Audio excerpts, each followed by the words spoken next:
சரி, அடுத்தது விருச்சிக லக்னம். விருச்சிக லக்னத்துல நீங்க பிறந்திருந்தீங்க அப்படின்னா உங்களுடைய வாழ்க்கை எப்படி இருக்கும்? உங்களுக்கு எந்தெந்த திசைகள் யோகத்தை செய்யும், எந்தெந்த திசைகள் அவயோகத்தை செய்யும் அப்படிங்கிறத நம்ம இந்த வீடியோவில் பார்ப்போம். சரி, நீங்கள் விருச்சிக லக்னத்தில் பிறக்கிறீங்க. உங்களுடைய லக்னாதிபதி செவ்வாய். செவ்வாய் உங்கள் லக்னாதிபதியாக வர்றதுனால கொஞ்சம் போல்டான ஆள், கம்பீரமான ஆள், கோபதாபங்கள் அதிகமாக உள்ளது. மேச லக்னத்தோட விருச்சிக லக்னக்காரங்களுக்கு கோபம் கொஞ்சம் ஜாஸ்தி தான். அது செவ்வாய்க்கு இது லக்னத்தில் நின்றுச்சுன்னா ரொம்ப கோபம் அதிகமாக வரும். தனிச்சு நின்றுச்சுன்னா கூட வேற கிரகங்கள் சேருது, சனி சேருது, கோபம் மட்டுப்படும். சூரியன் சேருது, அப்பவும் கூட மட்டுப்படும். 2 பாவர்கள் சேர்ந்தாலும் கூட அந்த கோபதாபங்கிறத குறைஞ்சி வேற மாதிரியான ஒரு குணங்களை கொடுத்துரும். ஒரு பதுங்கி பாயிற மாதிரி விஷயங்களை எல்லாத்தையுமே செஞ்சிடும். இந்த சனியும் செவ்வாயும் சேர்ந்து லக்னத்தில் நின்றுதுன்னா அவன் கோபக்காரன் சொன்னா ஒத்துக்க மாட்டாங்க. ஏன்னா அவங்க பதுங்கி பாயிறாள் அப்படியே வெயிட் பண்ணி வேற விதத்துல ரொம்ப மோசம் அடிப்பாங்க. அது தாங்கவே முடியாது. அந்த மாதிரி எல்லாம் செய்வாங்க. இந்த சனியும் செவ்வாயும் சேர்ந்து லக்னத்தில் நின்றுது அப்படின்னா, தனிச்சு செவ்வாய் நின்றுதுன்னா நேருக்கு நேரம் டக்குன்னு ஒளிவு மறைவு இல்லாமல் அடிக்கக்கூடியது, என்ன மனசுல தோணுதோ டக்குன்னு அதை செய்யக்கூடியது, அந்த மாதிரியான கோபக்காரங்களாக இருப்பாங்க. செவ்வாய் திசை உங்களுக்கு அப்படி ஒன்றும் பெரிய லக்னாதிபதியாகவே இருந்தாலும் 6ஆம் அதிபதியாகவும் இருக்கிறதுனால முதல் பாதி கொஞ்சம் நல்லதை செஞ்சாலும் 2வது பாதி கடன், வம்பு வழக்கு, நோய் இது எல்லாத்தையும் கொடுக்கத்தான் பார்க்க இந்த செவ்வாயுடைய திசையானது. செவ்வாய் திசை ஒரு பாதி நல்லா இருக்கு. என்ன இருந்தாலும் அது லக்னாதிபதி, அதனால கண்டிப்பாக நல்ல பலன்களையும் அந்த செவ்வாய் கண்டிப்பாக செஞ்சுதான் ஆகணும். சரி, இவங்களுக்கு குரு 2ஆம் அதிபதியாக வருது. டீச்சிங்ல ரொம்ப ரொம்ப ஆர்வங்க. டீச்சிங் இவங்களுக்கு ரொம்ப பிடிக்கும். தனக்கு தெரிஞ்ச டீச்சிங் தொழிலேயே இல்லைனாலும் தனக்கு ஒரு விஷயம் தெரியுது அப்படின்னா அதை அடுத்தவங்களுக்கு சொல்லி கொடுக்கறதுல, அதுவும் புரியும்படியாக சொல்லி கொடுக்கறதுல இவங்க ரொம்ப கெட்டிக்காரங்களாக இருப்பாங்க. சொல்லி கொடுக்கறதுல அவ்வளோ ஆர்வங்கள் இருக்கு. அதே மாதிரி கணக்கு வழக்குகள் அதுகளெல்லாம் கெட்டிக்காரங்களாகத்தான் இருப்பாங்க. ஏன்னா இது பேங்க் வேலைகளில் இவங்களுக்கு ரொம்ப சிறப்பாகவே இருக்கும். பேங்க் வேலை, கணக்கு வழக்கு பார்க்குற வேலை, அக்கௌண்ட்ஸு, ஒரு கேசியராக இருக்கிறது, இதெல்லாம் இவங்களுக்கு சிறப்பாகவே இருக்கும். விருச்சிக லக்னக்காரங்களுக்கு இவங்களுக்கு அந்த குரு திசை ரொம்ப நல்லா இருக்கு. குரு திசை ஒரு நல்ல பேரு, நல்ல குடும்பம், நல்ல அந்தஸ்து, இது எல்லாத்தையுமே பெற்றுத்தரக்கூடிய ஒரு யோக திசையாகவே அமையும். விருச்சிக லக்னக்காரங்களுக்கு எந்த விதத்திலையும் கெடுபலன்களை தராது.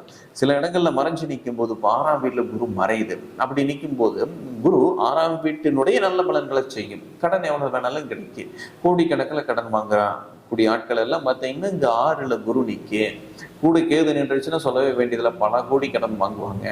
இந்த மாதிரி அமைப்புகள் எல்லாம் குருவுடைய திசை செய்யத்தான் செய்யும். குரு எங்க நின்னாலும் அந்த வீட்டை வளர்த்தி அந்த வீட்டுக்கு உண்டான நல்ல பலன்களை செய்யும். அந்த மாதிரியான ஒரு யோக திசை தான் குரு திசை விருச்சிக லக்னக்காரங்களுக்கு. சரி, அடுத்தது சனி. சனி இந்த விருச்சிக லக்னக்காரங்களுக்கு 3 நாளுக்கு அதிபதியாக வருது. இது ஒரு மீடியமான பலன்களை தாங்க செய்யும். இந்த சனி எங்க நிற்குது அப்படிங்கிறத பொறுத்து தான். இப்போ லக்னத்திலேயே நின்றுச்சு, இது கொஞ்சம் சுமாரான பலன் தான். லக்னத்திலேயே அந்த சனி நிற்கும் போது கொஞ்சம் அந்த ஒரு குள்ளநரித்தனம் இதெல்லாம் கொஞ்சம் அவங்ககிட்ட இருக்கு. உள்ளொன்று வச்சுட்டு வெளியொன்று பேசுறது, இந்த மாதிரி விஷயங்கள் எல்லாம் அந்த விருச்சிக லக்னத்தில் சனி நிற்கும் போது இருக்கத்தான் செய்யும். 2ஆம் வீட்டில் சனி நின்றுச்சு, இங்க ஏதாச்சும் சுபர் குரு இரு பார்த்ததுன்னா ரொம்ப நல்லா இருக்குங்க. சனி திசை நல்ல பொருளாதாரத்தை அளவில்லாம தந்துரு. இதுவே குரு பார்க்கல, செவ்வாய் பார்க்குது, குடும்பத்தை பிரிச்சு விட்டுரும், பொருளாதார நெருக்கடிகளை கொடுக்கும், குடும்பத்துல நிறைய சண்டை சச்சரவுகளை கொடுக்கும். இது எல்லாத்தையுமே அந்த சனி செவ்வாய் பார்வை பார்த்து நிற்கும் போது செய்யத்தான் செய்யும். 3ஆம் வீட்டில் நின்றுச்சுன்னா ரொம்ப சிறப்பு, ரொம்ப நல்லா இருக்கு. நல்ல ஒரு பலன்களை நல்ல விதமாகவே செய்யும். இதுலேயுமே ஒரு வெற்றியை கொடுக்கக்கூடிய ஒரு பலன்களை செய்யும். இங்கே சுபர் பார்த்ததுன்னா இன்னும் நல்லா இருக்கு. 4ஆம் வீட்டில் நிற்குது, சொந்த வீடு தான், ஆட்சி பலத்தோடு தான் இருக்குது. ஆனாலும் தாயாருக்கு இடைஞ்சல் பண்ணு, கல்வியை தடை பண்ணுங்க. 4ஆம் வீட்டில் சனி ஆட்சியா இருக்கும்போது சனி தசம் நடந்தது அப்படின்னா படிக்கிற வயசுல கல்வியை தடை பண்ணணும், படிக்க முடியாது, இல்லைன்னா படிப்பு வரவே வராது. இந்த மாதிரியான சிக்கல்கள் எல்லாமே 4ஆம் வீட்டில் இருக்கிற சனி தரும். இங்க அப்படியே ஒரு குரு பார்த்ததுன்னு வைங்க, சூப்பரா படிப்பாங்க. என்ன தடைகள் வந்தாலும் தடையை மீறி படிப்பாங்க, படிச்சே ஆகணும்னு படிப்பாங்க, வெறித்தனமா படிப்பாங்க, முதல் மாணவனாக வருவாங்க. இந்த சனியுடைய திசையில நிற்கிற வீட்டை பொறுத்தும், தன்னை பார்த்த கிரகங்களை பொறுத்தும், தன்னோட சேர்ந்த கிரகங்களை பொறுத்தும் தான் ஒரு கிரகமானது பலனை தரும். ஆனா அதனுடைய ஆதிபத்திய காரகத்தை தராம போகாது. சனி வீடு கட்டுறது, வண்டி வாகனங்கள் வாங்குறது, நிலம் வாங்குறது, இது எல்லாத்தையும் சனியுடைய திசையில கொடுக்கத்தான் செய்யும். ஓகேவா? கண்டிப்பா நல்லா இருந்ததுன்னா ரொம்ப அதிகமாக கொடுக்கும். பலவீனமாக இருந்தது அப்படின்னா கொஞ்சமா கொடுக்கும், ரொம்ப மோசமா இருந்ததுன்னா இருக்கிறதையும் பிடுங்கிடும். இருக்கிற வீடு வண்டி வாகனத்தையும் தொலைக்க வச்சிருது, விற்க வச்சிருறதெல்லாம் அந்த சனி பண்ணும். சரி, 5ஆம் அதிபதி நம்ம வந்து குருதான், அதுவும் பார்த்தாச்சு. 6ஆம் அதிபதி செவ்வாய், லக்னாதிபதி ஏதாதும் பார்த்தாச்சு. 7ஆம் அதிபதி வந்து இங்க சுக்கிரன், விரையாதிபதியும் சுக்கிரன் தான். சுக்கிரனோட திசை வந்ததுன்னா கண்டிப்பா திருமணத்தை கொடுக்கு. சுக்கிரன் திசை வந்ததுன்னா உறுதியா லவ்வ கொடுக்கும். காதல், கல்யாணம் இதெல்லாம் சுக்கிரனோட திசையில விருச்சிக லக்னக்காரங்களுக்கு நடக்கும். அதே மாதிரி வெளியூர் வெளிநாடு எல்லாம் போறது கண்டிப்பாக நடக்கும் சுக்கிரனோட திசையில. டூருக்காவது வெளிநாடு போவாங்க சுக்கிரன் திசையில. இந்த 20 வருஷ திசையும் முதல் ஒரு 10 வருஷம் நல்ல ஒரு சுமாரான யோக பலன்கள், 2வது 10 வருஷம் வெளியூர் வெளிநாடு அப்படின்னு போய் ஒரு நல்ல ஒரு லைஃப், லக்ஸரியான லைஃப் வாழ வைக்கும் விருச்சிக லக்னக்காரங்களுக்கு. இதுவும் எந்த வீட்டில் நீக்குது, எந்த கிரகங்களோட சேர்ந்து இருக்குது அப்படிங்கிறத பொறுத்து பலன்கள் மாறவே தான் செய்யும். 11ல நீசம், சனி செவ்வாய் தொடர்பு இப்படி இருந்தது அப்படின்னா என்ன பண்ணும்? திருமணத்தை கொடுத்தது அப்படின்னா துணையோட வாழ விடாம துணையோடத்துல சண்டைகளை கொடுத்து துணையை பிரிச்சு வைக்கும். இல்ல துணை சரியில்லாத துணையாகவும் சிலருக்கு அமையும். இல்ல எல்லாருக்கும் அப்படித்தான் அமையும். சுக்கிரன் நீசமாய் சனி செவ்வாய் தொடர்பாகி சுக்கிரன் தசை நடந்தது அப்படின்னா துணை இடத்துல பிரச்சனைகளை கொண்டாந்து விடும். அதே மாதிரி வந்து வேற இடங்கள்ல எங்க நின்னாலும் ஒன்றும் தப்பு இல்லை. நம்மளுக்கு 8ஆம் வீட்டுல நின்னாலும் சுக்கிரன் தசை நடந்ததுன்னா லவ் வரும். லவ் கண்டிப்பாக வரும். பாக்கியத்துல நின்னாலும் சரி, பாக்கியத்துல நின்றுன்னா வெளியூர் வெளிநாடுல கண்டிப்பாக போவாங்க. ஏன்னா அது கடக வீடு. விருச்சிக லக்னக்காரங்களுக்கு கடகத்துல சுக்கிரன் நீக்கும் போது வெளியூர் வெளிநாடு கண்டிப்பாக போவாங்க. அங்க போய் ரொம்ப சிறப்பாக வாழ வைக்கக்கூடிய ஒரு யோக திசையாகவே இந்த சுக்கிரன் அமையும். 10ஆம் வீட்டுல நிக்குது.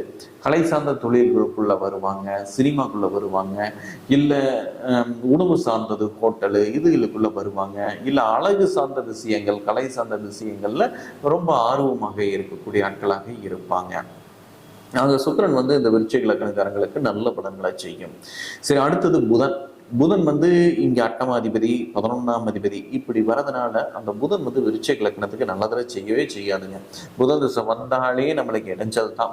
அவமானங்கள் வந்து சேரும், இல்லை பிரச்சனைகள் வந்து சேரும். புதன் இது வலுத்துருச்சுன்னா 2ஆம் தாரத்தை கொடுக்கும், குடும்ப வாழ்க்கையை பிரிக்க பார்க்கும். இந்த மாதிரி சிக்கல்கள் எல்லாமே புதனுடைய திசையும் புக்தியும் தர பார்க்கும்.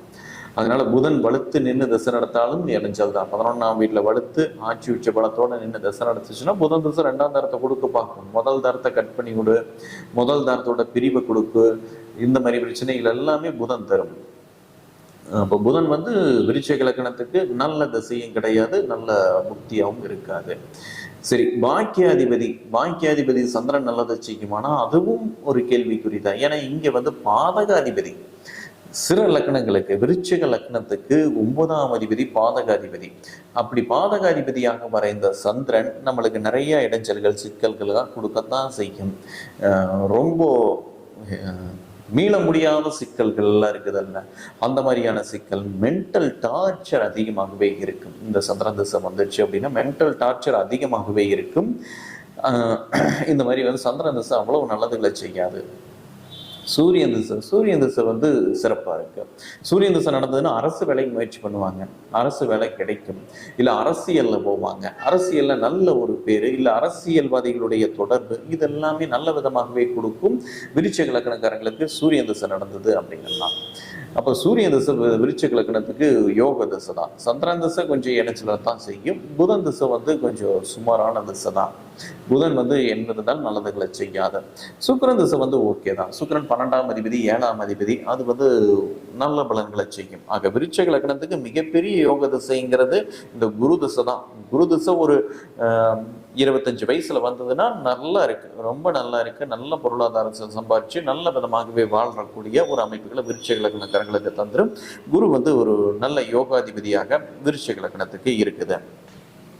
மற்ற திசைகள் எல்லாம் கொஞ்சம் சுமாரான திசைகள் தான். சரி, நீங்க விருச்சிக லக்னத்துல பிறந்திருந்தீங்கன்னா உங்களுக்கு இப்ப என்ன திசைகள் நடக்குது, என்ன மாதிரியான பலன்கள் நடக்குது அப்படிங்கிறத கமெண்ட் பண்ணுங்க. நன்றி.